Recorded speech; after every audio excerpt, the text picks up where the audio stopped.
Bueno, ahora sí, hola a todos, vamos a empezar con la charla. Me presento primero, soy Julián Martínez, alumno de Geología.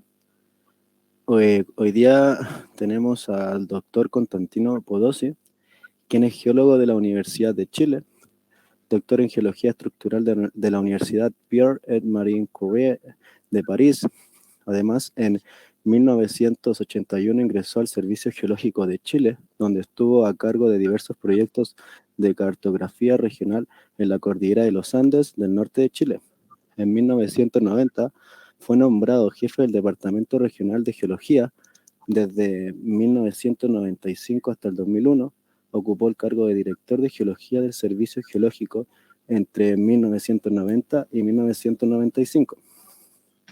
También fue miembro del Comité Científico del Programa Internacional de Correlación Geológica y actualmente es editor de la revista Geología Andina.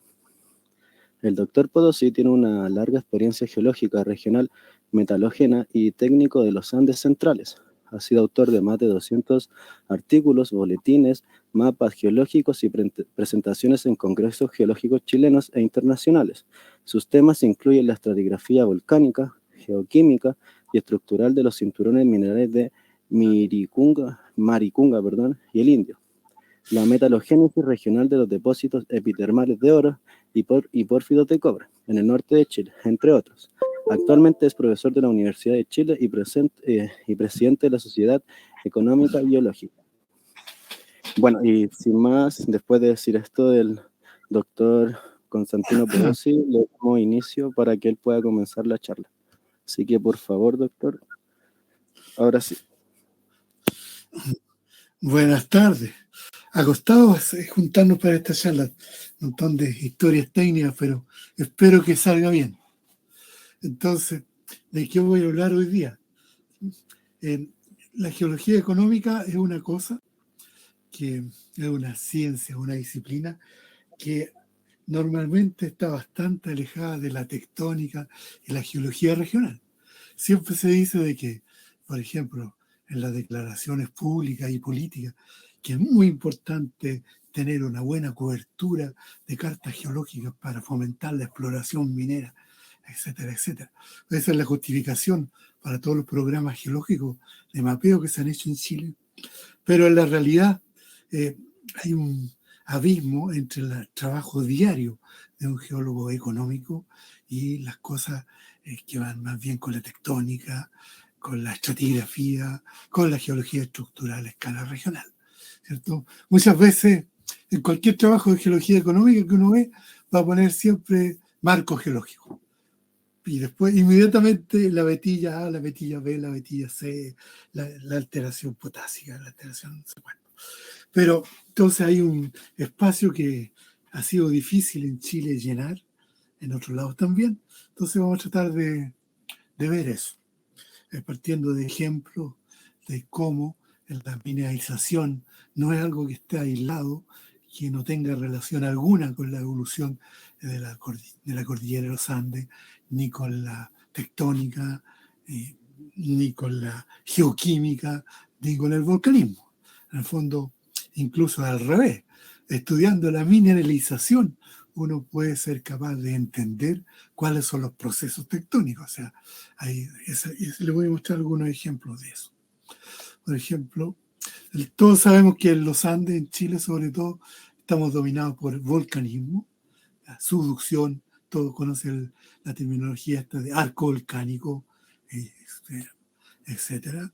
Y normalmente los arcos magmáticos, arcos volcánicos, que quieran llamarlo, están asociados a mineralización y sobre todo en el arco magmático cobre, oro, molibdeno, sobre la zona de subducción.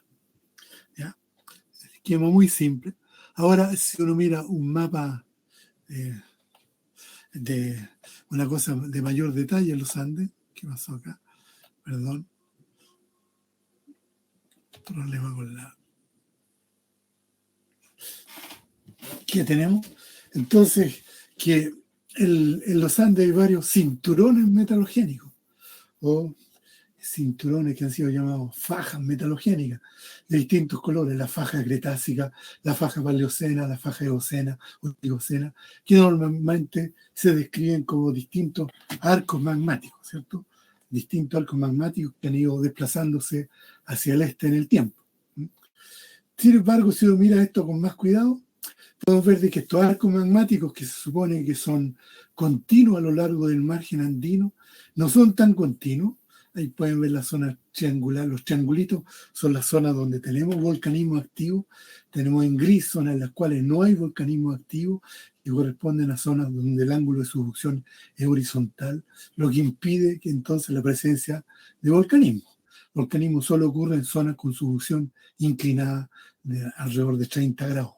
Sin embargo, si uno mira con un poco de detalle eso, vamos a ver de que, por ejemplo, en la región comprendida entre Copiapó y el Teniente, podemos ver de que, a pesar de que ahí no hay volcanismo activo, tenemos que en esta zona se encuentra una enorme cantidad de yacimientos epitermales, ¿cierto? Y pórfidos de cobre, incluyendo los pórfidos de cobre más grandes del mundo, con edades muy jóvenes, entre 10 a 5 o 6 millones de años.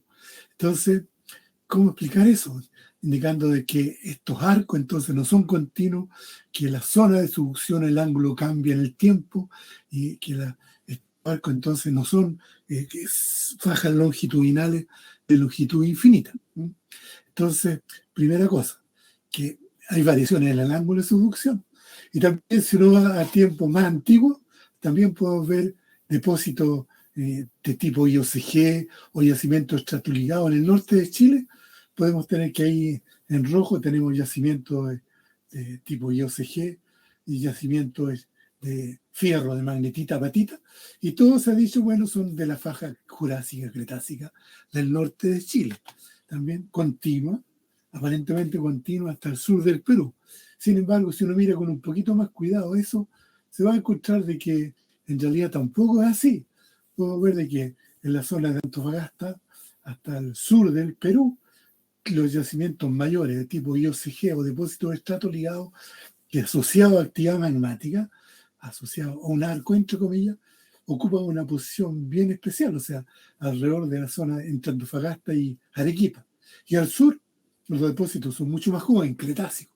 O sea, estos arcos también están muy segmentados, entonces tienen historias distintas. O sea, no es correcto hablar de el arco jurásico, el arco paleoceno, el cinturón cretácico, cosas así. Vamos a ver qué son estas zonas en las cuales aparece esta mineralización concentrada.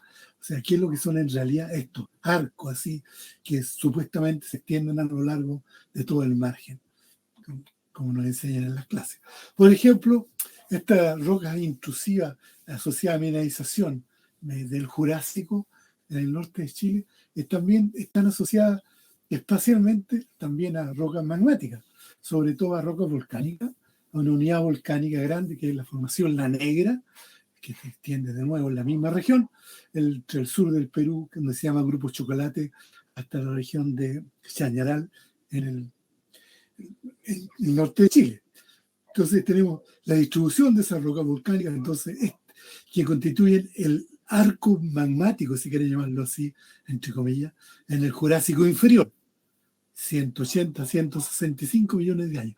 Y otra cosa también que pueden ver ahí es que este arco magmático en realidad no es un arco jurásico, sino que representa un pulso de volcanismo muy corto en el tiempo, entre 180, 165 millones de años, 15 millones de años.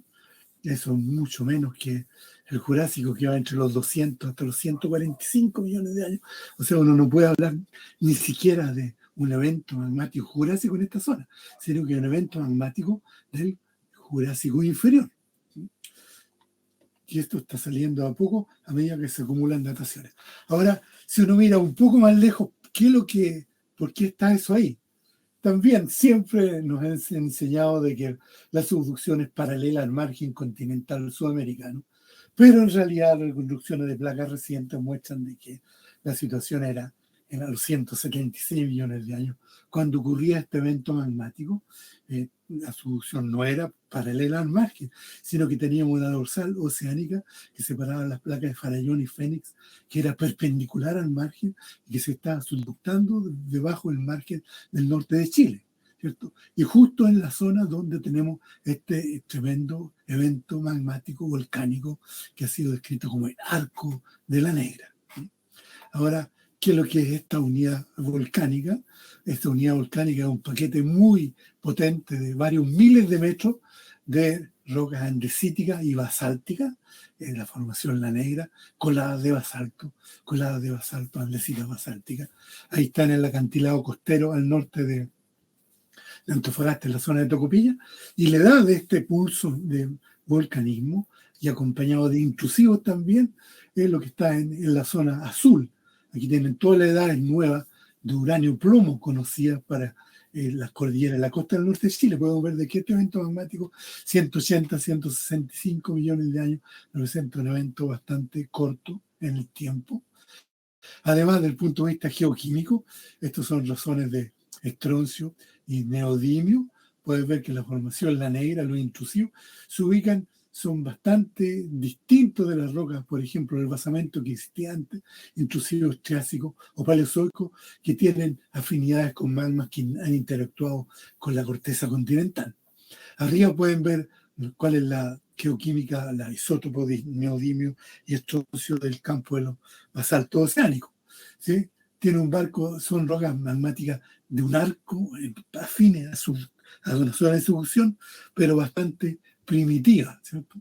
Ya. Y otra cosa importante también que vieron en la foto anterior, que esto es la geoquímica, o sea, un evento volcánico muy corto en el tiempo, 180, 165 millones de años, magma primitivo, basáltico, andesítico, basáltico, ¿cierto? Y también otra cosa importante que ocurre es cómo afloran estas rocas. Estas rocas aparecen en la cordillera de la costa, por ejemplo, en la región de Antofagasta, forman una enorme pila volcánica que se ve ahí, ¿cierto? Inclinada siempre hacia el oeste, hacia el océano, ¿cierto? Inclinada hacia el oeste. Esto es la cordillera de la costa del norte de Antofagasta. Ahora, si la gente puede decir, bueno, esto es una sección en las cartas geológicas, fíjense la escala, 10 kilómetros. Entonces, es como pueden ver de que cuál es el espesor de que lo que está indicado ahí serían más de 20 kilómetros de espesor de rocas volcánicas. Y eso se presenta sin ni mayor problema en las cartas geológicas publicadas. Ya incluso se dice 10.000 metros de espesor. O sea, y estas rocas son rocas volcánicas, no son submarinas, son de ambiente continental. O sea, ¿cómo uno puede acumular una pila volcánica de 10 o 20 kilómetros sobre el nivel del mar? Eso más alto que el Everest. Otra cosa interesante que pueden ver de que esas rocas están también a lo largo de toda la cordillera de la costa, parece así. Sin embargo, en la zona de Iquique uno ve lo mismo, pero en otra dirección. Ahí las rocas están orientadas inclinadas también hacia el oeste, pero pueden ver de que están cortadas por un enjambre de fallas norte-sur, ¿cierto? Fallas normales norte-sur que están marcadas en roca, que separan distintos paneles de rocas volcánicas. O sea, esto no es una zona, una pila continua de rocas volcánicas, sino que son rocas que están afectadas por deformación extensional, ¿cierto? Pueden ver abajo cuál es el modelo para esto. Si uno se olvida, miren lo que pasa. Estas rocas están cortadas por fallas, que después han sido descritas como parte de la falla de Atacama. En realidad son mucho más antiguas que la falla de Atacama. La falla de Atacama recién apareció a los 140 millones de años en el Cretácico inferior. Pero, ¿qué es lo que tenemos ahí? Esto no es una pila volcánica inclinada al oeste, sino que es un sistema volcánico, roca volcánica, que no tienen mucho espesor, pero que han sido rotadas por fallas normales, que, con un modelo en un hemigraben, donde tenemos rotación de bloques en dominó sobre una falla lístrica, una falla inclinada cuyo ángulo disminuye hacia el este. Entonces hay un evento extensional que afecta a toda esta unidad. Bueno, ¿cuál es la edad de esto? ¿Cuál es la edad de esta historia? Pueden puede ser la que quieran, puede ser terciario. Entonces, ¿qué tiene que ver con el volcanismo que estamos hablando, con la mineralización? Aquí también pueden ver en el plano que les muestro, hay una unidad verde, que son rocas volcánicas y sedimentarias del Cretácico inferior, que están totalmente discordantes encima de las fallas norte-sur. Y la edad de esa unidad es 145 a 140 millones de años, indicando que esta deformación ocurrió en algún momento del Jurásico medio a Jurásico superior. Aquí ven un diagrama tridimensional de la formación La Negra, en azul los intrusivos que la acompañan en la zona de Antofagasta. Ahí está la península de Mejillones. Y otra cosa que uno ve y se conoce hace muchísimo tiempo es que en la zona de Mejillones y al sur de Antofagasta, península de Mejillones, nos encontramos con rocas metamórficas, ¿cierto?, de alto grado, granulita al sur de Mejillones, que indican condiciones de metamorfismo de más de 20 kilómetros de profundidad en la corteza media, corteza inferior. Y siempre se consideró que estas rocas corresponden a rocas paleozoicas o triásicas. ¿Por qué? Porque son rocas metamórficas, pero en realidad ahora sabemos de que la edad del metamorfismo de esas rocas es, ¿cuánto? 155 millones de años. O sea, esas son rocas metamórficas jurásicas de alto grado, que están al lado de rocas volcánicas afectadas por deformación extensional. Entonces, ¿qué es el esquema? Entonces, uno tiene que ver los datos y olvidarse un poco del arco, la negra o el basamento metamórfico que se hablaba de esto, rocas primero precámbricas, después paleozoicas, incluso como eran muy raras que estuvieran ahí, que estaban haciendo, se consideró que esto podría ser un terreno exótico, mejillonia o algo así. En realidad, el metamorfismo es posterior a la formación La Negra. Ahora, ¿cómo? No muy posterior. Ahora, ¿cómo están ahí? ¿Cómo están en la superficie? Entonces se formaron en la corteza inferior. Bueno, lo que ocurre es que en un sistema como este, donde tenemos un evento extensional, como el que te mostré, que habría formado la rotación de los bloques de la formación La Negra, esta cosa puede formarse sobre una falla inclinada al oeste, bloques que rotan, la extensión a gran escala puede llegar a exponer niveles de la corteza profunda, ¿cierto? Y eso es lo que habría ocurrido acá.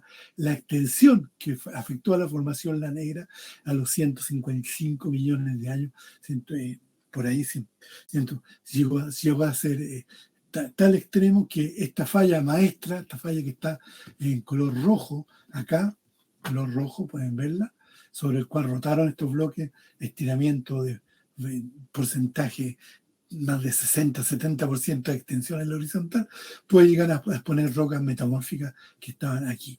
Y ahora están puestas lado al lado. Bueno, eso es lo que uno ve en la cordillera de la costa de Antofagasta. Esa sería la formación La Negra, que las fallas que la cortan, todo el paquete inclinado hacia el este, y aquí las rocas metamórficas expuestas y exhumadas por la extensión que ocurrió en el Cretácico.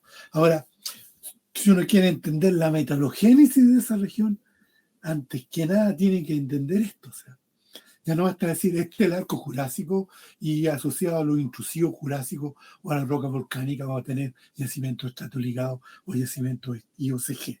¿Cierto? Ahora, entonces hay un evento, una parte que falta de este sistema, que probablemente está, lo que vemos ahora es esto, pero probablemente el sistema completo en el Jurásico era el que les muestro acá, pero parte de esto no está porque fue eliminado por procesos de erosión por subducción que ocurrieron después en el Cretácico y en el Terciario y explican la migración de los sistemas magmáticos, arcos, entre comillas, hacia el este en el curso del tiempo. Bueno, esta zona está afectada por mineralización, ¿cierto? Mineralización de tipo estrato ligado a yacimientos como Buena Esperanza, Michilla, mantos de la luna, mantos blancos, etc. ¿Y qué es lo que son? Son depósitos de cobre, ¿cierto? Alojados en las coladas del lado de la formación La Negra y sobre todo en la parte superior, en las vesículas, ¿cierto? Pueden ver en muchos casos vesículas rellenas con cobre, incluso con calcosina, bonita, rellenando los techos de las coladas, ¿cierto?, de basáltica de la formación La Negra. Ahora, ¿de dónde salió? ¿Cómo explicar este tipo de mineralización? Bueno, si uno tiene, esto se puede explicar por la circulación de fluidos, ¿cierto?, en una zona que estaba expuesta, sometida a extensión. Si tenemos extensión, tenemos entonces un flujo calórico muy elevado y podemos tener la infiltración de agua de mar o aguas meteóricas, da lo mismo, que pueden extraer metales, ¿cierto?, desde de los basaltos y pueden depositarlo en zonas reductoras ubicadas en el techo de las coladas de lava, ¿cierto?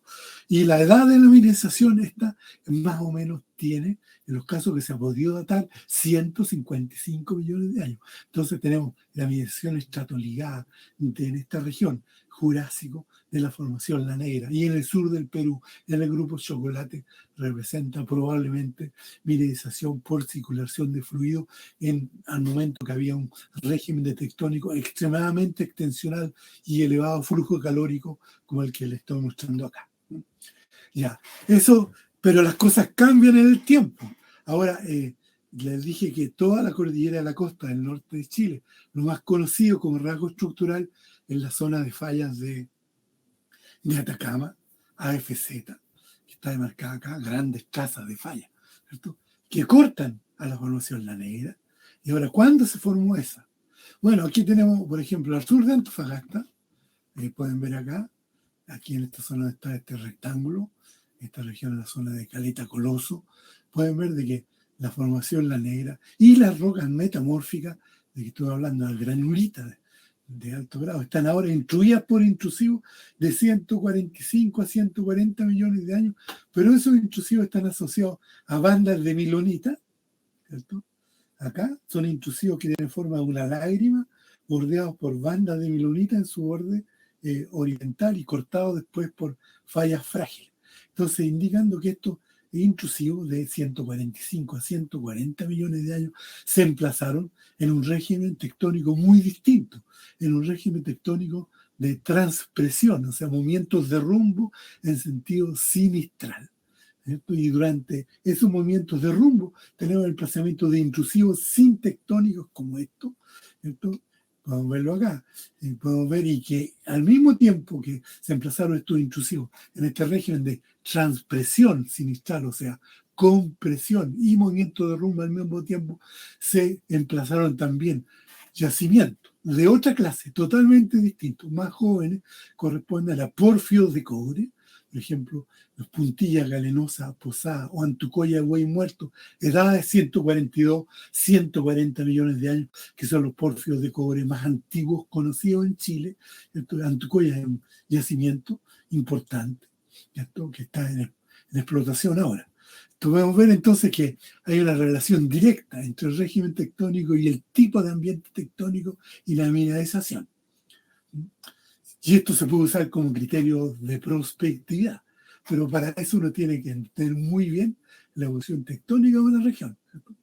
Uno va a saber de qué es lo que puede encontrar en la cordillera de la costa de Antofagasta. Bueno, uno puede encontrar entonces yacimientos estratoligados y algunos IOCG del Jurásico Medio, 155 millones, 150 millones de años asociados al régimen extremadamente extensivo al final de este evento magmático que dio origen a la formación La Negra, cuando teníamos subducción de una dorsal perpendicular al borde continental.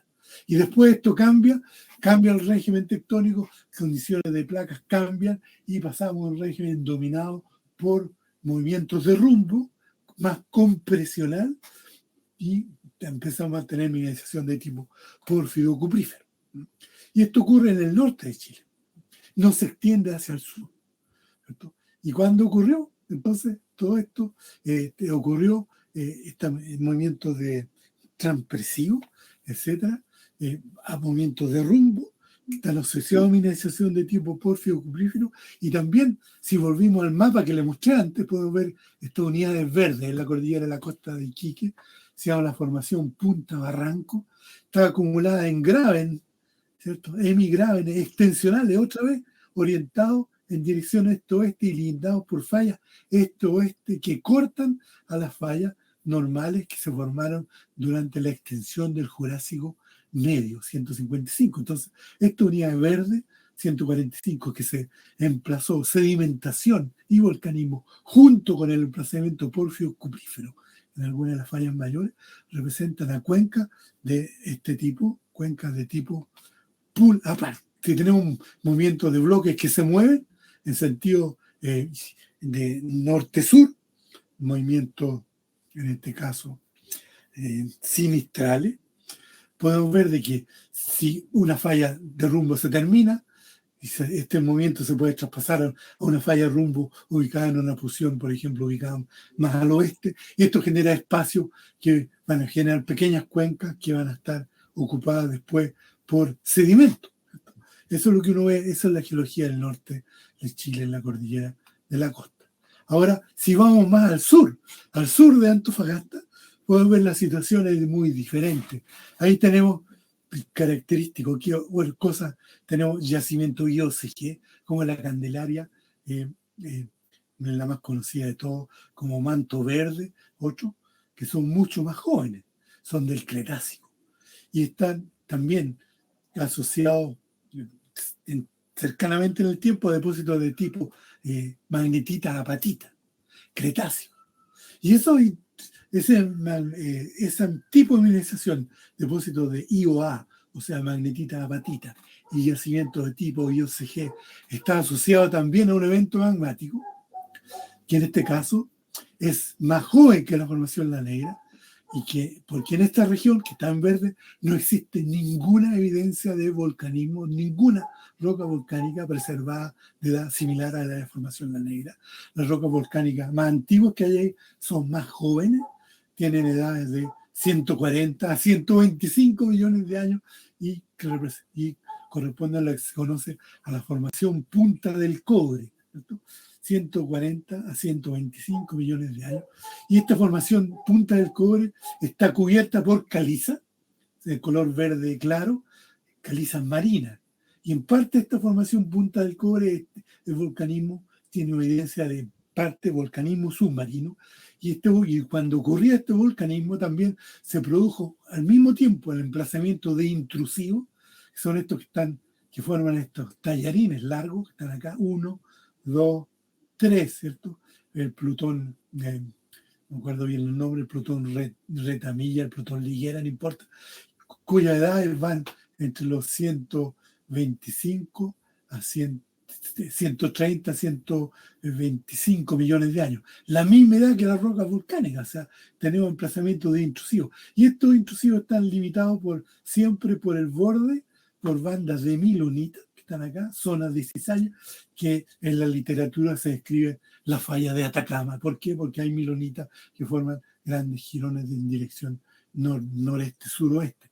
En realidad, bueno, falla o no, estos son bandas de milonitas asociadas al emplazamiento de intrusivos. O sea, ¿cuál era el régimen tectónico acá? ¿Cuál era la química de estas rocas también? O sea, ¿cómo podemos verla? Bueno, estas rocas de la formación Punta del Cobre son idénticas a la formación, al magmatismo de La Negra. Son rocas bastante primitivas, ¿cierto? Aquí tenemos las rocas magmáticas en verde, rocas intrusivas, el Cretácico inferior, que aquí tenemos en azul, incluso son más primitivas, el círculo azul es la formación La Negra, pero están en el mismo campo, rocas calcoalcalinas, pero de ambiente primitivo, corteza adelgazada.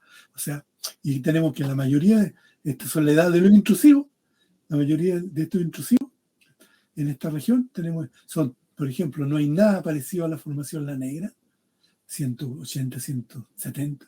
Magmatismo empieza a los 150. La mayor parte, tanto volcánico como intrusivo, que son, mire, gauro, intrusivos básicos, son los que predominan entre los 140 120 millones de años. Eso. Ya. Estas son las fajas de intrusivos, edades 131, 128, 127, 126, 125, 123. Cada vez más jóvenes hacia el este, pero en general de la misma edad que las rocas volcánicas. Entonces, ¿qué es lo que tenemos acá? Lo que tenemos es esto. Estos intrusivos, lo que representan entonces intrusivos emplazados en regímenes transpresivos, transtensional, no transpresivo, como serían los intrusivos asociados a los pórfidos de cobre del norte durante el Jurásico. Aquí tenemos transtensión, tenemos extensión, volcanismo máfico, magmas que suben por las fallas normales y se emplazan como discos ¿cierto? Se propagan lateralmente hacia el este, formando entonces esta faja de intrusivo mineralizado.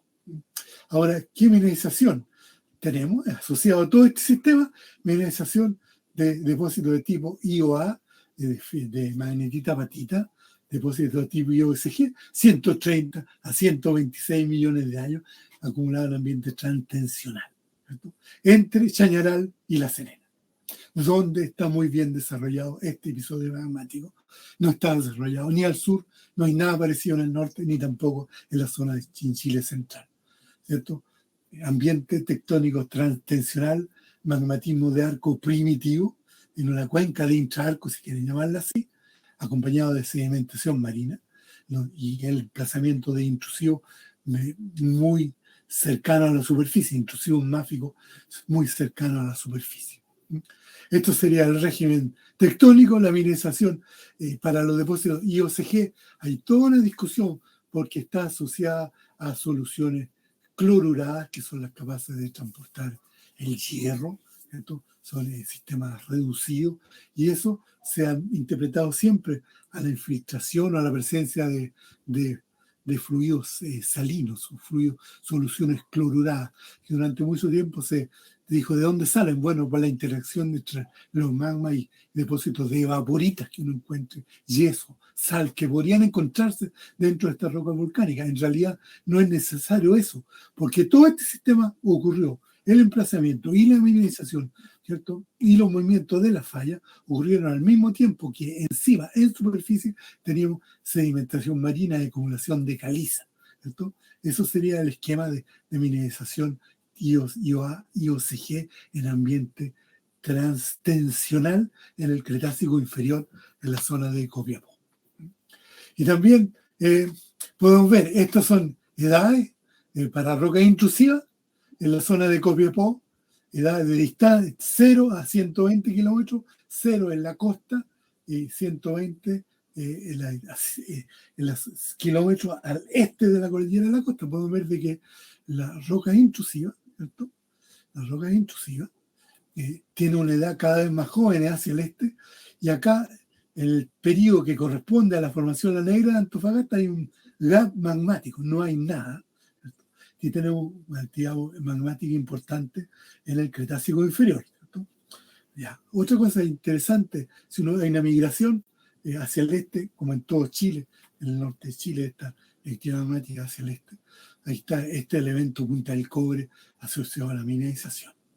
Ahora, otra cosa bien importante es que también aquí, junto con estas edades, que son edades de emplazamiento de intrusivos, aquí hay edades de trazas de fisión que indican edades de exhumación y alzamiento, enfriamiento. Uno puede emplazar una roca intrusiva a 10 kilómetros, 5 kilómetros, pero se va a mantener caliente, ¿cierto? Por el gradiente geotérmico natural que existe en la corteza. Pero si uno, embargo, si uno exhuma y erosiona estas rocas y las acerca a la superficie, se van a enfriar rápidamente, y esto va a quedar registrado en la edad de trazas de fisión, en apatitos, como están marcadas acá, que en la cordillera de la costa tienen todas edades alrededor de los 90 millones de años, entre 100 y 90 millones de años, indicando de que hay un evento que produjo exhumación y alzamiento, ¿cierto? Entre los 90 y 100 millones de años.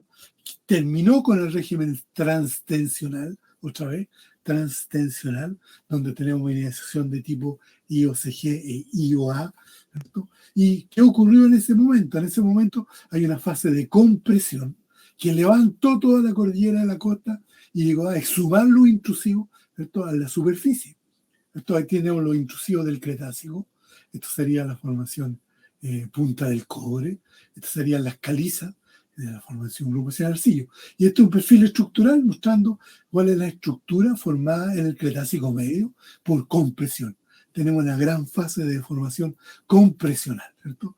Y hay toda una transición de nuevo entre los estilos de mineralización y el tipo de yacimiento a medida que pasa el tiempo. Entonces vamos a ver de que en esta zona vamos a pasar de mineralización tipo IOCG y tipo IOA a yacimiento de otra clase. Por ejemplo, ¿qué pasa? Por ejemplo, entre los 121 a 110 millones de años todavía tenemos mineralización de tipo IOCG. Pero según estudios que se han hecho en la Candelaria, ya el régimen ya no es tan transtensional, sino que es transpresivo. Esto vamos evolucionando a esa fase más compresiva y ahí, junto con los IOCG, empezamos a tener estas zonas de mineralización de tipo pórfido-cuprífero, ¿no? O prospecto de tipo pórfido-cuprífero con edades de 111, 117, 112 millones de años, junto con IOCG, ¿cierto? Como la Candelaria, que tiene 114 millones de años. Entonces hay un cambio de régimen porque estamos entrando en condiciones más compresionales, movimientos de rumbo, pero acompañados de compresión. Y después, entre los 106 a los 87 millones de años, ¿cierto? Cuando estamos en compresión pura, tenemos emplazamiento de pórfidos cupríferos con edad entre 106 a 87 millones de años, ¿cierto? Con yacimientos como Andacollo, Cortadera, que es un descubrimiento nuevo, y muchos prospectos que no son muy importantes de pórfidos cupríferos sin ninguna relación con yacimientos de tipo IOCG que aparecen en este momento y están ubicados ligeramente más al oeste que los depósitos asociados a la formación Punta del Cobre y a los intrusivos del Cretácico inferior. Y también todos estos cambios tectónicos están registrados en la geoquímica. Por ejemplo, aquí tenemos un gráfico que muestra razones lántano y terbio, que después vamos a ver que se usan como indicadores del espesor de la corteza en general, y aquí la edad de las rocas en la cordillera de la costa. Aquí podemos ver, por ejemplo, que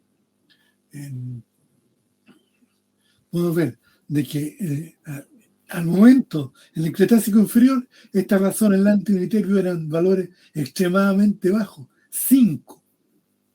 Tensión sinistral, eso indica corteza muy delgada, ¿cierto? De nuevo, alto flujo de calor, emplazamiento de magma a lo largo de fallas normales, depósitos de yacimiento tipo A y OCG.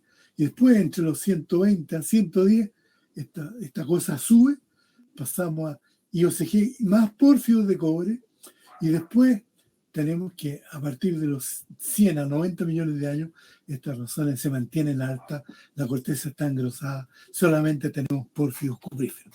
Otro ejemplo de las relaciones entre mineralización y tectónica y geoquímica, ¿cierto? Todo está absolutamente relacionado. Como les dije al principio, no vale la pena hablar de por ejemplo, geología económica por un lado, geología regional o tectónica por otro. Son parte de la misma historia, ¿cierto? Si uno quiere entender la mineralización, tiene que tomar en cuenta la evolución tectónica y magmática. Por ejemplo, es muy frecuente encontrar yacimientos ultra detallados en los yacimientos, ¿cierto? Yacimientos. Estudian cristal por cristal de circones, le hacen geoquímica de tierras raras en los cristales de circón y buscan los contenidos de paladio, platino en los cristales de circones, etcétera, etcétera. Pero muchas veces esos trabajos, no muchas veces, generalmente se olvidan de las variaciones temporales, ¿cierto? Y muchas veces eso llegan a callejones sin salida, porque muestra una foto instantánea de las condiciones geoquímicas, espesor cortical, etcétera, en un instante en el tiempo. Pero esas cosas hay que ponerlas siempre en el contexto de una evolución, y esa evolución siempre es una evolución tectónica. Por ejemplo, les dije las razones lántano y terbio son indicadores del espesor cortical, se están usando en muchos trabajos actuales, se están usando esas cosas. Por ejemplo, este es un diagrama que muestra espesor cortical, profundidad del mojo, y aquí tenemos razones lántano y terbio y la relación para los arcos volcánicos actuales. Incluso hay ecuaciones que se están empleando para establecer a partir de estas razones lántano y terbio el espesor de la corteza, y se está aplicando a ver cómo evoluciona el espesor cortical que está asociado a compresión, sobre todo al régimen compresivo en el tiempo, en los Andes centrales, en la Sierra Nevada en California, también en Arizona y otros lados. O sea, uno puede ver estos esquemas. Y vamos a ver eso. Y vamos a ver otra cosa. Por ejemplo, los yacimientos más importantes de Chile son los yacimientos de porfios cupríferos del Eoceno, Oligoceno inferior, que se tiene desde el sur del Perú, desde la deflexión de Abancay, acá al norte de Arequipa, cerca del Cusco, y siguen hasta Arequipa.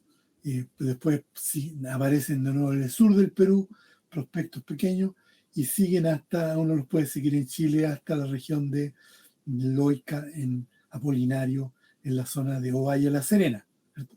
Edades de eso, entre 42 a 35, 33 millones de años. ¿Cierto? Ese es un evento de mineralización. Son la faja, entre comillas, de Eoceno Oligocena.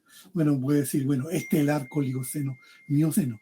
Ya puede ser que sea el arco, pero absolutamente distinto a todo lo que le mostré antes.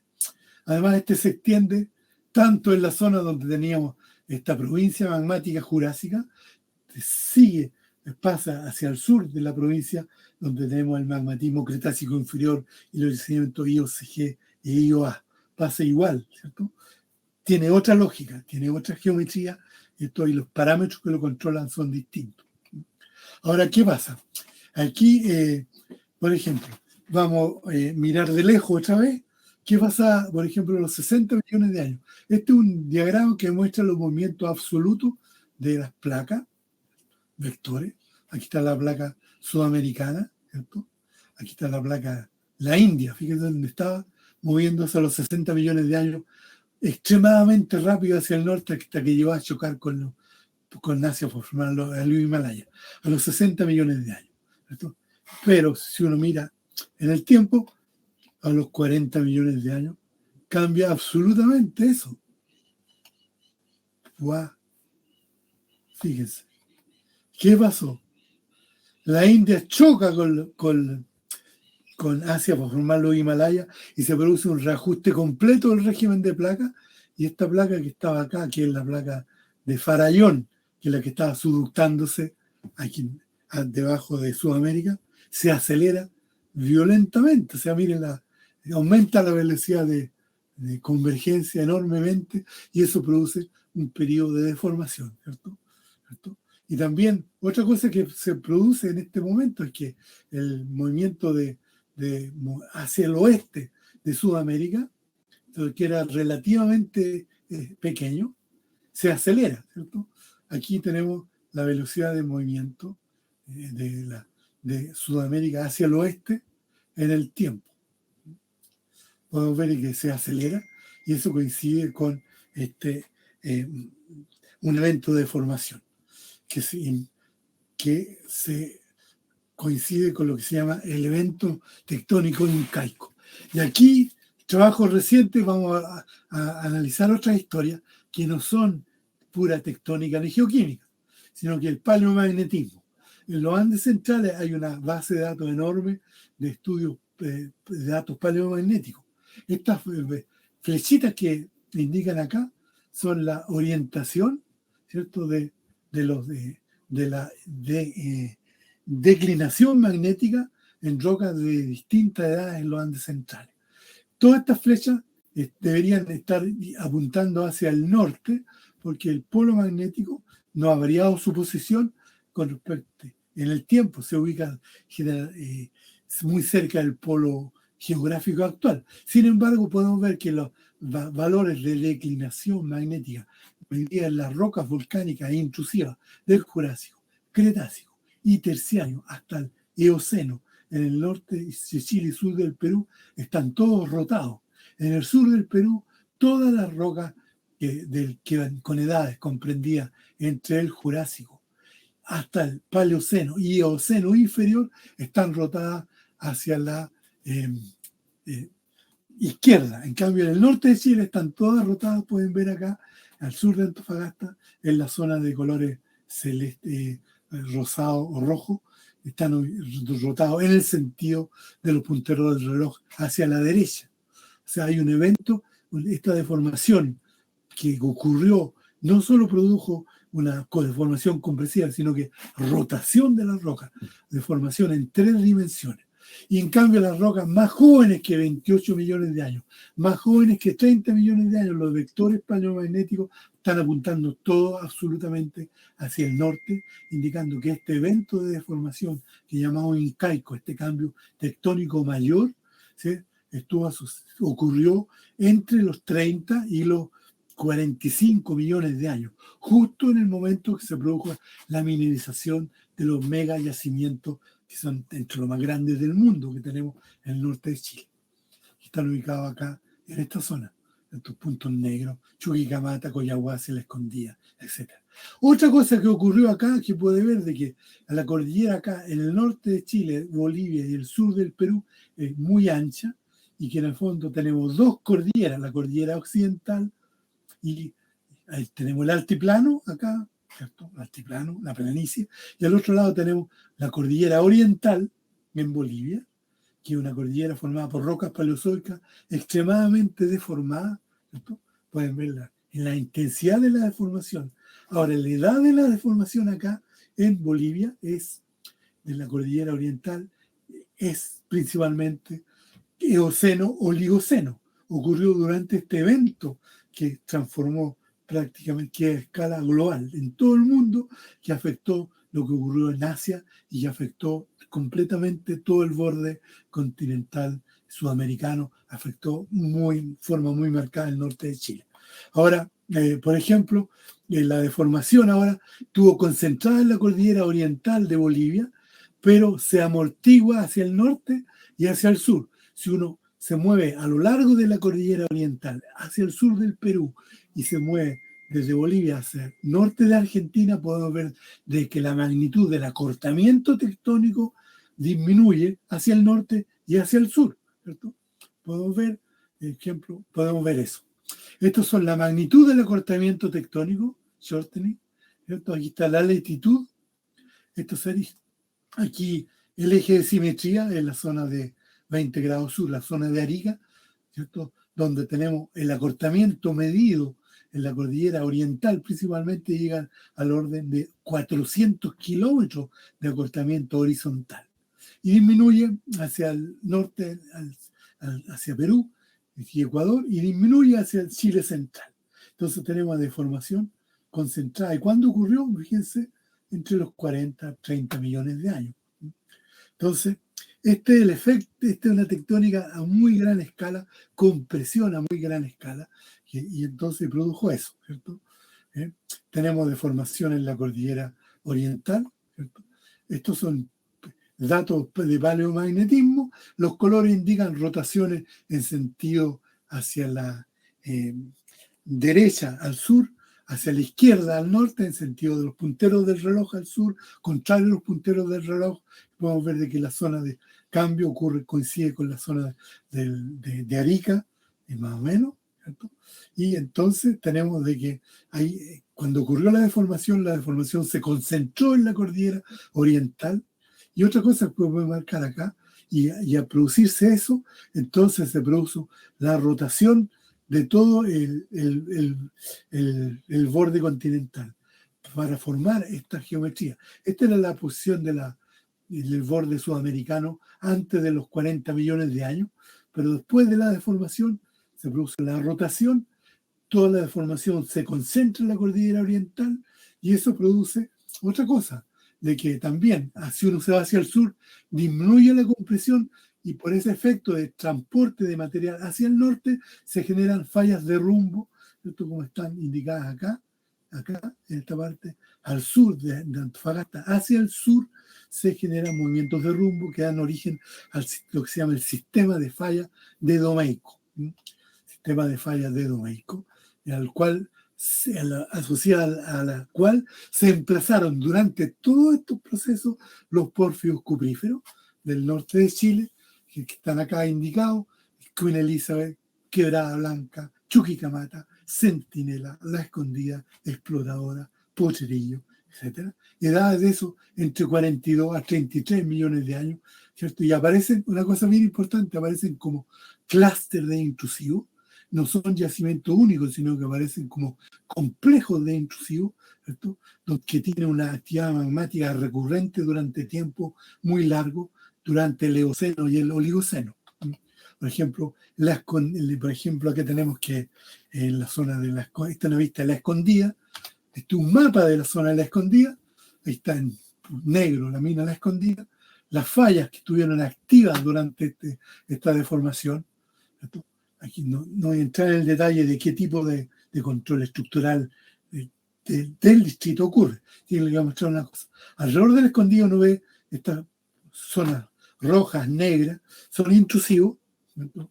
Que tienen edades de 40 millones de años, incluso de 80 millones de años, 40 millones de años, 60 millones de años, 42 millones de años, 38 millones de años, 33 millones de años. En esta zona entonces tenemos una concentración entonces de intrusiones durante tiempos muy largos, que incluso estaban ahí antes de que se produjera esta fase de deformación, eran como conductos de larga vida, que no sabemos bien por qué están ahí, que tienen una historia heredada. Incluso se piensa que pueden ser heredados del vaciamiento, que sirvieron de conductos para la acumulación de magma durante tiempo muy largo y terminaron con el emplazamiento de estos pórfidos cupríferos.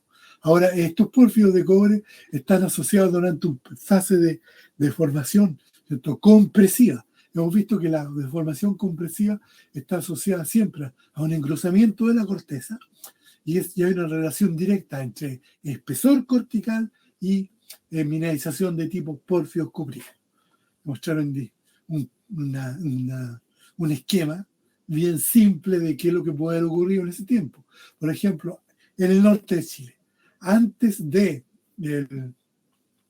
la fase incaica, en el Eoceno, antes de los 45 millones de años, la corteza era, espesor cortical era relativamente, digamos, normal, 30 a 45 kilómetros.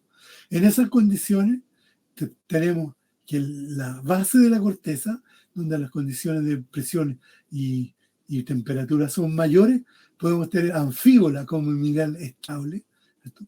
Y la anfíbola es un mineral que tiene agua en su estructura cristalina, ¿cierto? Y también en estas condiciones, magmas que vienen del manto pueden cristalizar en la base de la corteza sulfuros de cobre. Pero sí, lo que puede haber pasado después, ¿cierto? Durante los 43 o 20 millones de años, tenemos esta deformación muy importante. La corteza probablemente alcanzó, no les voy a mostrar eso, condiciones de lántano y terbio y otra historia, muestra que el espesor cortical sobrepasó los 55 kilómetros de espesor. En esas condiciones, lo que ocurre es que la anfíbola que está en la base de la corteza y que es un mineral hidratado, ¿cierto?, se desestabiliza y se transforma en granate, ¿cierto? Y granate, que es un mineral estable en condiciones de alta presión y que es seco. Y entonces todo el agua que está almacenada en la anfíbola y el cobre que está almacenado en la corteza inferior anfibolítica se libera y es transportada, ¿cierto?, por magmas que vienen del manto y que interactúan con los fluidos liberados por esta transformación de corteza anfibolítica a eclogítica, con la formación de granate, ya se produce la liberación de magma y el evento de mineralización de tipo pórfido cuprífero, que usaron como canal de ascenso estas fallas asociadas al sistema de fallas de Domeyko. Después, a los 32 millones de años, la corteza estaba demasiado gruesa, tenía solo granate en la corteza. Magmas que atraviesan corteza gruesa no son capaces de generar mineralización. Todo esto ocurrió durante la orogénesis incaica, que explica las relaciones entre tectónica y mineralización. Y para terminar, ya, vamos a pasar un poquito el tiempo, vamos a ver de que habíamos visto que la magnitud del acortamiento ocurrido durante este episodio, entre los 40 a 30 millones de años, se concentró en la zona de Arica, y habíamos visto que teníamos 300 o 400 kilómetros de acortamiento tectónico horizontal. Si uno se va hacia el Perú, disminuye, aquí está cero, el Ecuador, y empieza a aumentar de nuevo en Colombia, donde hay deformación compresiva muy intensa, y después hacia el Chile central podemos ver, mire, aquí está Santiago, la magnitud del acortamiento tectónico disminuye. ¿Cierto? Y aquí está indicado cuándo empezó el acortamiento. Podemos ver que este acortamiento tectónico, cuando se inicia, por ejemplo, entre el sur del Perú y la región de La Serena y Copiapó, empezó alrededor de los 45 millones de años. En cambio, a la latitud de Santiago, el inicio del acortamiento tectónico que formó la cordillera principal aquí al frente de Santiago es mucho más joven, a 20 millones de años. Y otra cosa, vamos a ver que aquí también tenemos pórfidos de cobre, pero son muchísimo más jóvenes que estos otros, que están en el norte. ¿Y por qué? Bueno, porque la compresión acá y el engrosamiento de la corteza es mucho más tardío, ¿cierto? ¿Y por qué ocurrió eso? La historia es distinta, por decir, ¿y por qué es distinta? ¿Por qué es diferente? ¿Cómo explicar esa diferencia? Podemos ver de que cuando se formó, entonces, esta deformación que dio origen al Cobo de Arica y la deformación muy intensa en el norte. Bueno, estos son gráficos que muestran el trabajo de César Allegada y otros, publicado en 2008, un trabajo que publicamos con Pablo Cornejo en 2012, muestra, por ejemplo, que si concentramos el acortamiento tectónico en esta región, estos son vectores que muestran el desplazamiento de un punto que a los 45 millones de años estaba acá. Esa es la posición de la fosa original y la fosa actual está aquí, ¿cierto? Bueno, todo esto, un acortamiento tectónico, el borde se acorta, la deformación se concentra, y esta es la dirección de desplazamiento de un punto que está ubicado en esta posición a los 45 millones de años y ahora acá está en la costa aquí. Pero fíjense en los vectores, como hacia el sur, debido a que el acortamiento tectónico disminuye, estos vectores de desplazamiento están dirigidos desde norte hacia el sur. ¿Sí? Aquí no tenemos acortamiento tectónico, sino que tenemos un estiramiento entre los 45 y 35 millones de años, un estiramiento de la corteza desde el sur hacia el norte, ¿cierto? En Chile central.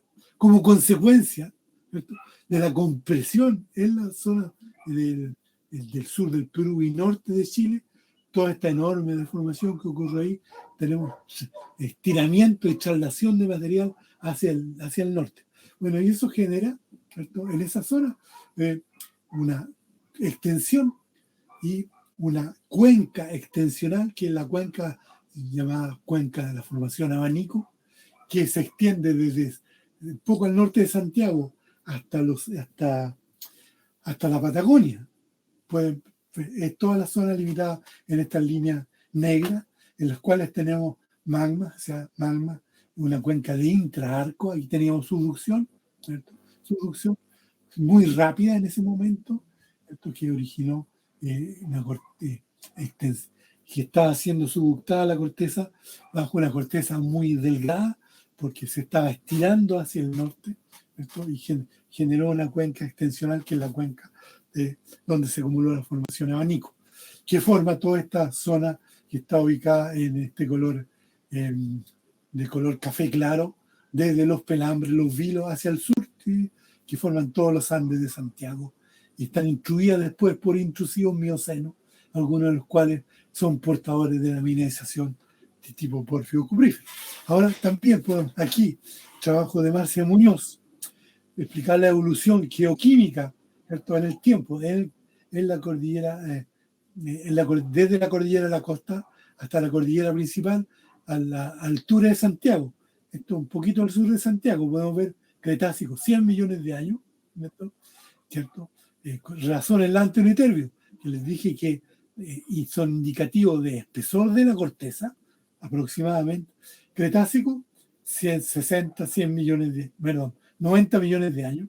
podemos ver que esto coincide con esta fase de deformación que ocurrió a los 90 millones de años, que estuvo asociada a mineralización de tipo porfio-cuprífero, no de muy mayor magnitud, pero después estas razones disminuyen en el tiempo, disminuyen en el Cretácico más tardío, disminuyen en el Paleoceno, disminuyen en el Eoceno, y aquí entre los 30 a 20 millones de años son extremadamente bajas.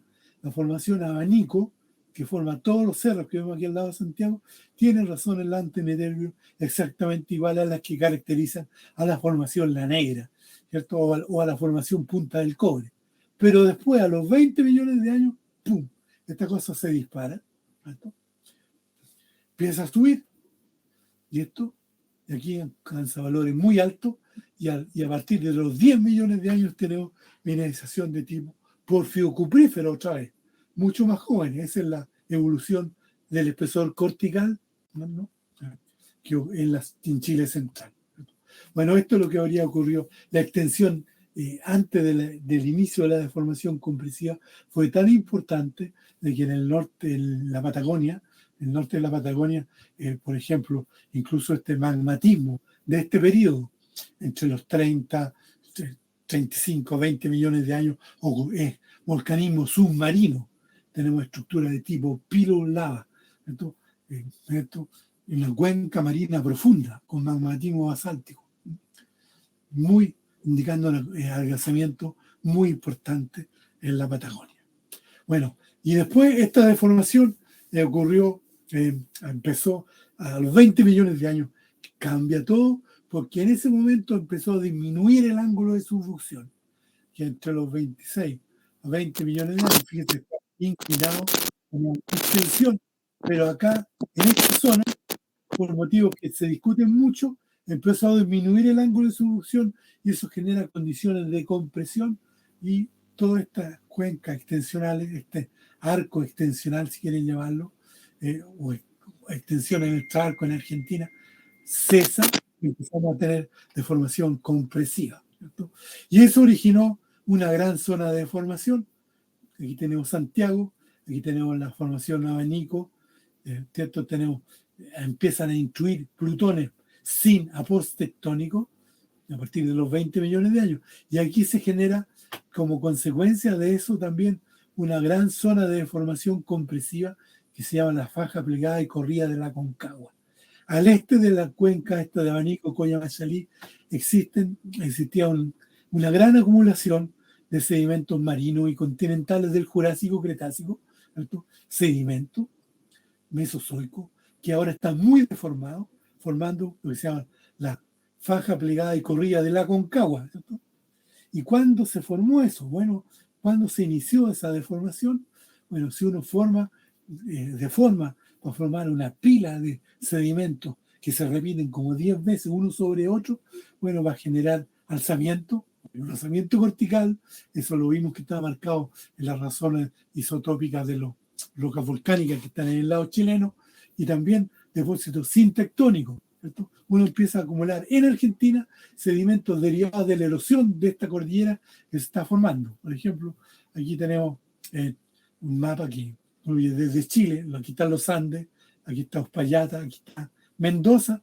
Puedo ver que en esta zona tenemos la formación abanico, aquí tenemos lo que sea la faja plegada y corrida de la Aconcagua, y acá en este color café de sedimentos terciarios, derivados provenientes del oeste, derivados de la erosión, ¿cierto?, de esta cordillera que empezó a levantarse a los 20 millones de años, ¿no? Por ejemplo, y hay varias cuencas sedimentarias que se llaman cuencas de antepaís, en la cuenca de manantiales en Argentina, y podemos ver que están llenas con sedimentos terciarios, pero esos sedimentos son conglomerados y areniscas rojas, gravas, deformadas.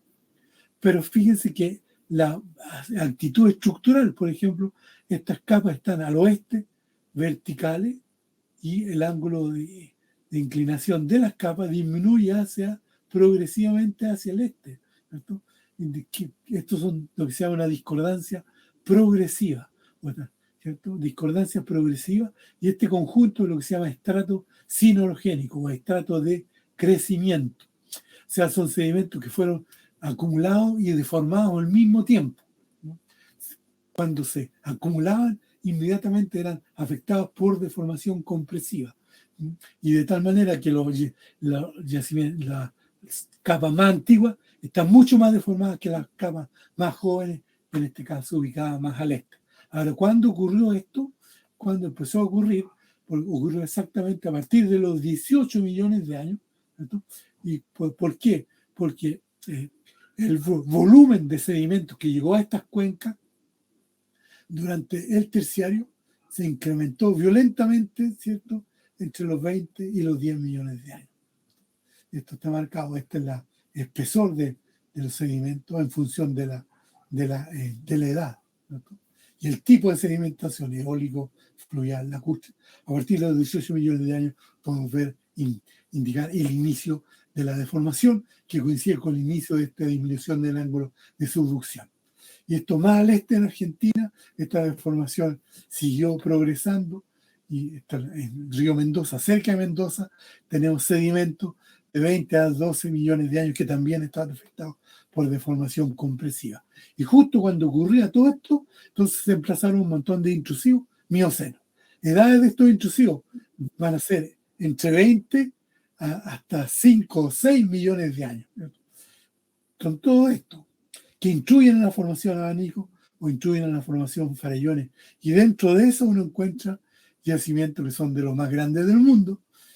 O sea, el Río Blanco, los bronces, el más grande del mundo, era 4,7 millones de años, Teniente 6 millones de años, los Pelambres 10 millones de años, enormes zonas de alteración en la formación abanico asociada a todo intrusivo, que llaman los columpios del diablo, están acá cerca de San Felipe, intrusivo mioceno. Entonces, mineralización. Y podemos ver la forma. Esta es una vista del yacimiento Los Pelambres, y mirando desde el sur hacia el norte, ahí está el pit de Los Pelambres, este es el valle del estero de Los Pelambres, y qué rocas se ven ahí. Bueno, ahí se ve, por ejemplo, hay una gran falla que hacia el este limita rocas de 25, 21 millones de años, que aquí se llama formación Pachón, y que están en contacto por una falla, por riolitas del Cretácico, cubiertas por rocas de 33 a 18 millones de años, o sea, de la misma edad que esta, pero de ambiente volcánico y geoquímica un poco distinta. Estas son incluso más primitivas que estas rocas que están al este. Y justo sobre la traza de la falla, con posterioridad a la falla, nos encontramos con un intrusivo, que es el complejo intrusivo Los Pelambres, que tiene 14 a 8 millones de años y que está y que tiene mineralización de tipo pórfido de cobre, post-tectónico, emplazado sobre las trazas de estas fallas que estuvieran activas durante alrededor de los 18 millones de años en este caso.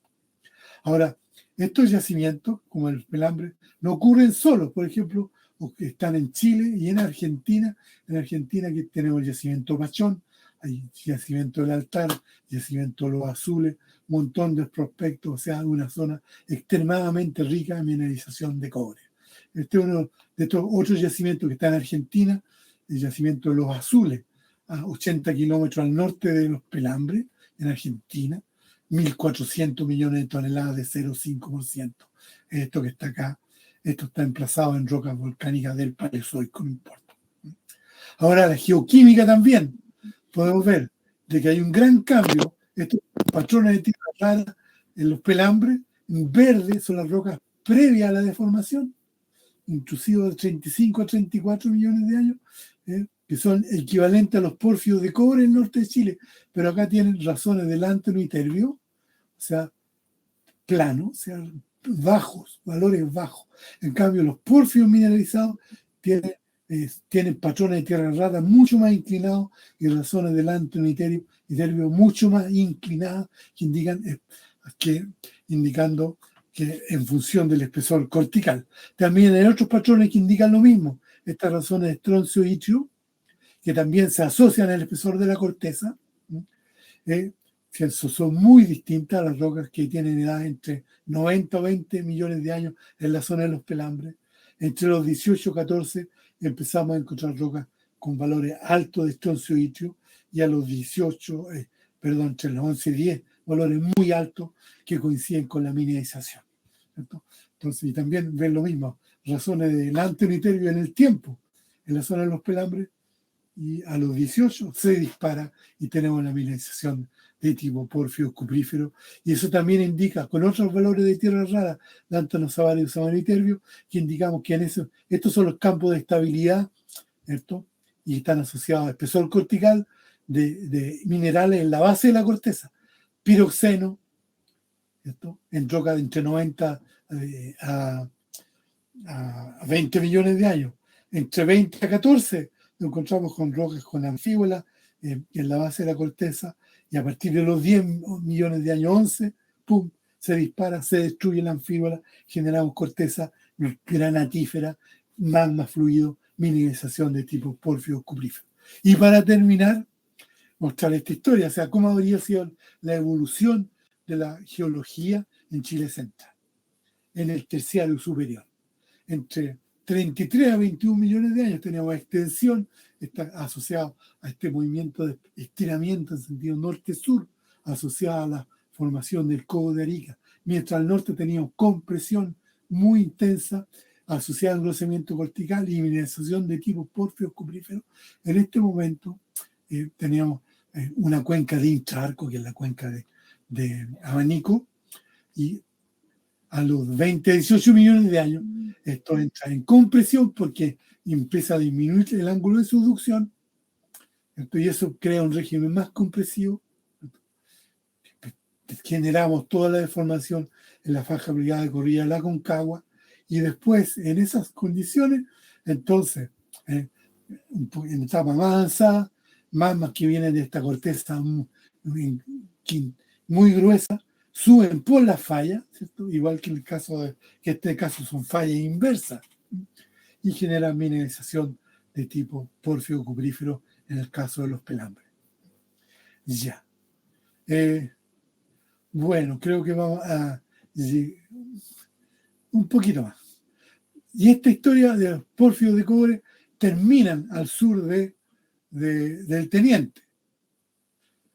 En Chile centro-sur, en Talca, en Temuco, por ejemplo, en San Fernando, no hay yacimiento de cobre.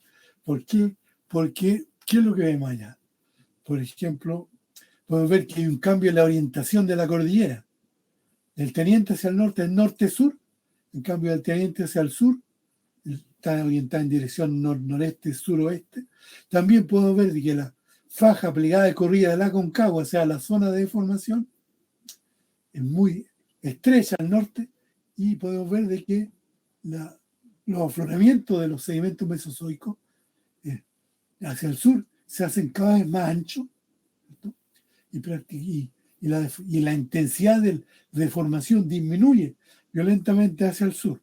También hay algunos datos de paleomagnetismo que indican de que mira, aquí está el Valle Central, también cambia de dirección hacia el sur del Teniente, cambia de dirección hacia el sur del Teniente, podemos ver, y también valores de paleomagnetismo. Podemos ver de que hacia el sur del Teniente, todas las rocas, incluyendo la formación Abanico, están rotadas 30 grados hacia el este. En cambio, hacia el norte no existe rotación. Todos los vectores están en dirección norte-sur. Lo que tenemos es que al norte del Teniente, por ejemplo, donde la zona donde el acortamiento es máximo, coincide con la zona en la cual actualmente tenemos subducción horizontal. Esto explica un régimen de estrés mucho más elevado. En cambio, al sur del Teniente y de Santiago, en el fondo, tenemos volcanismo activo. El ángulo de subducción actual es mucho más inclinado, el régimen es mucho menos compresivo, pero como acá la compresión fue mucho mayor, entonces todo este bloque avanzó hacia el este, y entonces todo lo que estaba al sur, toda la cordillera de la costa, la cordillera principal que estaba al sur del Teniente, se rota, formando lo que se llama el oroclinal del Maipo, una cosa muy parecida a lo que ocurrió para formar el codo de Arica, ¿cierto? Y lo que vimos que pasaba con los vectores paleomagnéticos entre el sur del Perú y el norte de Chile. Y eso explica, y el espesor cortical es cada vez menor hacia el sur, perdón. Entonces, hacia el sur de esto no hay ninguna posibilidad de encontrar yacimientos de porfio cuprífero, porque la corteza actualmente tiene espesores de 30 kilómetros, 30 a 35 kilómetros. Bueno, creo que vamos a llegar hasta aquí, y entonces la idea de todo esto, no importa tanto los detalles de que les conté. Cada uno de estos uno puede examinarlo con mucho más cuidado, puede refinar cada una de las cosas que le conté, tanto de la tectónica como de la mineralización, como de la geoquímica. Lo importante es que el mensaje para la casa es el siguiente, ¿cierto? Digamos que no hay una geología económica. Por desgracia, en Chile, los geólogos económicos son un mundo, los geólogos académicos y los que hacen mapas regionales son otros. La conversación entre esos mundos es pésima, digamos pésima, prácticamente nula, pero y el futuro, si uno quiere encontrar yacimientos y ser exitoso, etcétera, o no exitoso, porque es posible que no existan yacimientos como estos, no los vamos a encontrar en cualquier parte y en cualquier momento. Si uno quiere entender efectivamente por qué están ahí, qué los causa y cuáles son sus controles, tiene que estudiar y analizar muy bien esto, o sea, en una forma holística, integrada. Entonces, la mineralización es parte de la evolución tectónica y magmática. No se puede entender si no es de esta manera. Ya. Entonces, terminé. Si tienen alguna pregunta. Ahora vendrían las preguntas, doctor Constantino. Si gustan, pueden abrir su micrófono o escribirlas directamente en el chat. Si hay alguna pregunta.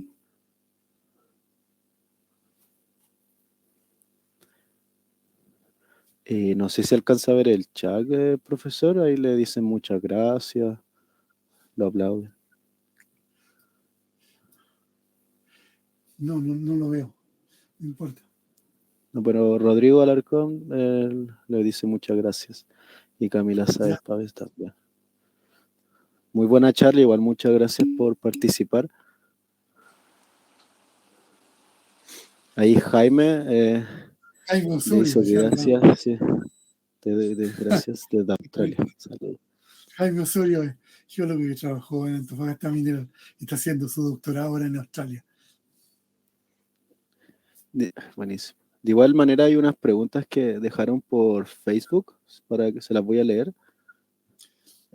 Preguntan las fallas del sistema transtensional que profundiza, qué profundidad alcanzar los sistemas transtensionales. Pueden ser estos los conductos de la mineralización de los ambientes del Eoceno y Erógeno. Bueno, Eoceno no, en el Eoceno no era ambiente transtensional, era ambiente transpresivo, ¿cierto? Tenemos compresión. Transtensión ocurrió en el Cretácico inferior, ¿cierto? Ocurrió en el Cretácico inferior.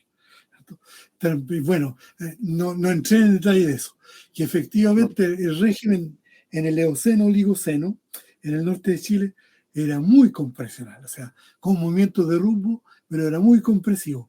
Y los yacimientos estos, los grandes depósitos de pórfido de cobre del norte, se emplazaron en posiciones extensionales dentro de un sistema dominado por fallas de rumbo.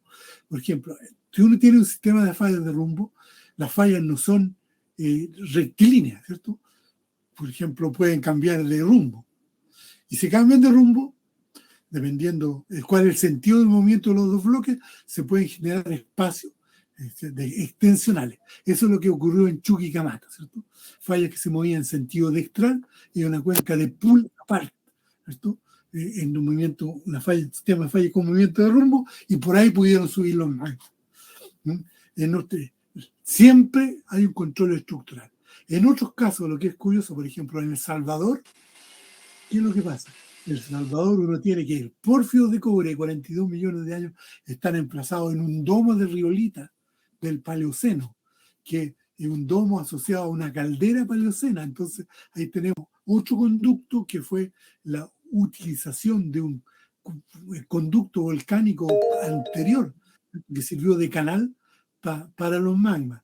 Esto, entonces uno necesita que los magmas puedan subir. Y en el caso del Eoceno, Oligoceno, transpresivo, no transtensivo, uno necesita posiciones más extensionales. Ya por este efecto de cambio en la orientación de las fallas de rumbo o estructura heredada que podemos no ver en el basamento, o también conductos volcánicos previos que sirvieron de nuevo para ascenso de los magmas. Es una... Okay. Y la otra que también nos dejaron es la liberación de agua del anfibol. Se produce por engrosamiento cortical, la relación del lantano y terbio.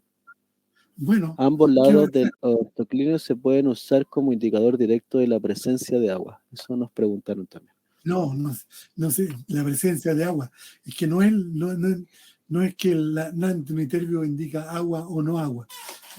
Lo importante es el proceso, ¿cierto? Porque, por ejemplo, la mineralización no ocurre, digamos, en rocas con tanto el antimiterbio bajo o el antimiterbio alto. Eso no te indica nada. Te va a indicar si hay anfíbola estable, la nata estable. Lo importante es que es una serie de tiempo, ¿cierto? Por ejemplo, si tú tienes una secuencia bien datada de rocas anteriores a la mineralización, durante la mineralización y posteriores a la mineralización, ¿qué es lo que va a haber? Por ejemplo, es que la mineralización ocurre exactamente cuando está produciéndose el cambio, ¿cierto? Es un evento, es un periodo muy corto en el tiempo geológico. Puede durar 5 o 10 millones de años, pero entonces es durante el proceso. Uno puede medir entonces razón del antiniterbio, pero si mide en una sola roca no te va a servir para nada, sino que tiene que ver la secuencia temporal, ¿cierto? Antes, durante y después, para ver cuál es el momento en que ocurrió la liberación de fluido. Ok, muchas gracias. Y Cristóbal levantó la mano. Nos va a preguntar algo, ¿no? Por favor, pregunte. Hola, quería aprovechar de saludar al profesor Podosi. Hola, Cristóbal. ¿Cómo estamos? Sí. Tiempo que no conversamos. Sí, pues, hace harto tiempo. Un gusto escuchar su charla tan interesante como siempre. Y también felicito nuevamente a los estudiantes ahí por los tremendos charlistas que han traído a este ciclo de charlas. Y también me gustaría hacer algunas preguntas con los nuevos modelos que han salido. Sí. No tan nuevos en realidad, pero quería saber su opinión con estos modelos de la relaminación, porque hemos hablado en todo este contexto de la delaminación, se ha hablado y la relación con la generación de fluido, o lo mismo también del lantaniterbio, de los magmas con alta razón en el lantaniterbio, etcétera.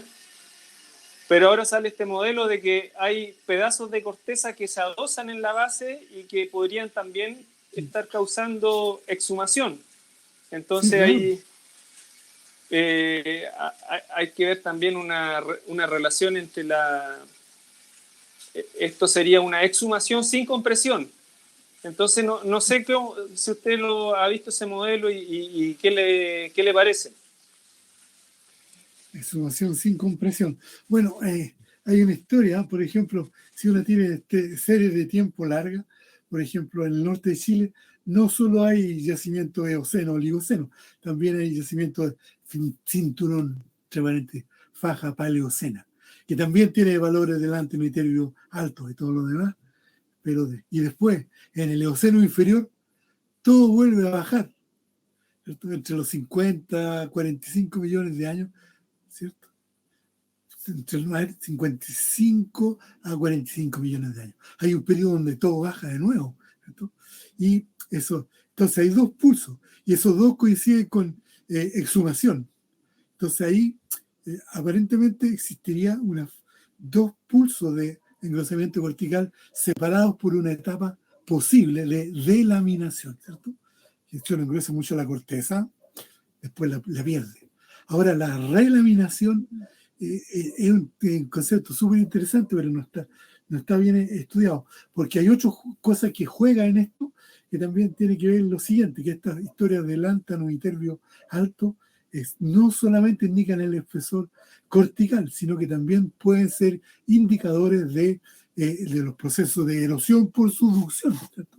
Que te pueden aportar materiales del antearco, transportarlo a la parte profunda del manto y después acumularlo contra la base de la corteza. Eso, claro, es todo un tema que hay que investigar. Es súper interesante, pero, por ejemplo, no lo toqué ahora. O sea, no he visto trabajos hechos que asocien directamente mineralización con lo que comentaste tú.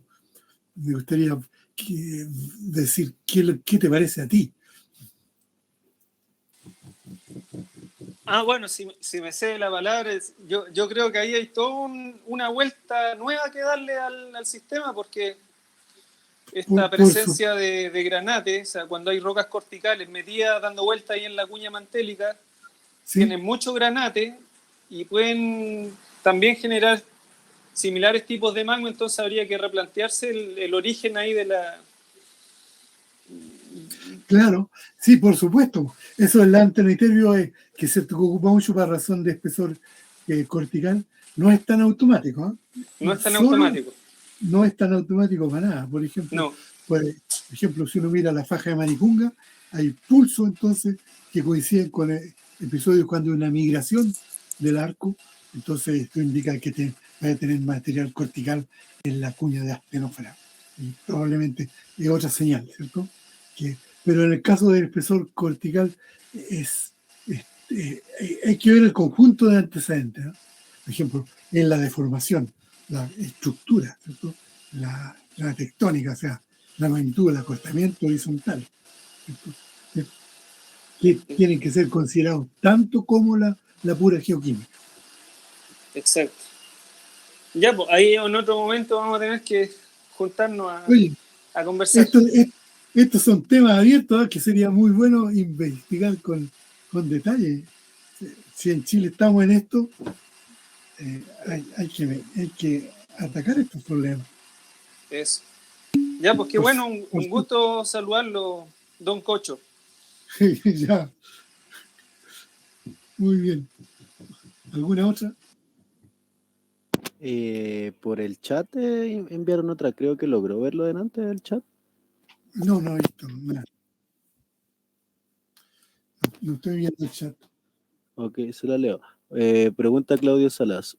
Primero, le agradece la charla y grande historia geológica. Una consulta, ¿podría ser los diversos cambios en la tectónica los posibles o quizás principales gatillantes a la mineralización, además de, obviamente, el fluido mineralizante? Pero eso es lo que quise decir en la charla, o sea, absolutamente, ¿cierto?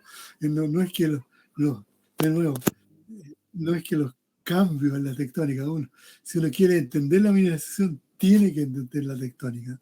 Y los fluidos mineralizantes no aparecen de cualquier parte, sino que se generan en condiciones tectónicas muy específicas que van a ser función del régimen tectónico predominante en el momento que ocurre la mineralización, ¿cierto? Está todo relacionado. Los fluidos van a tener la marca de la tectónica, la naturaleza del fluido va a depender entonces del régimen tectónico en el cual ocurrió el magmatismo.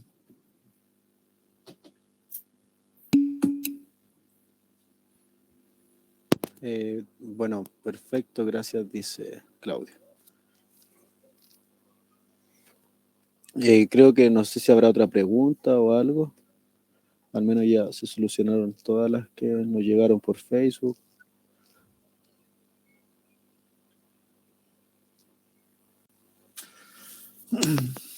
¿No? Bueno, creo que no.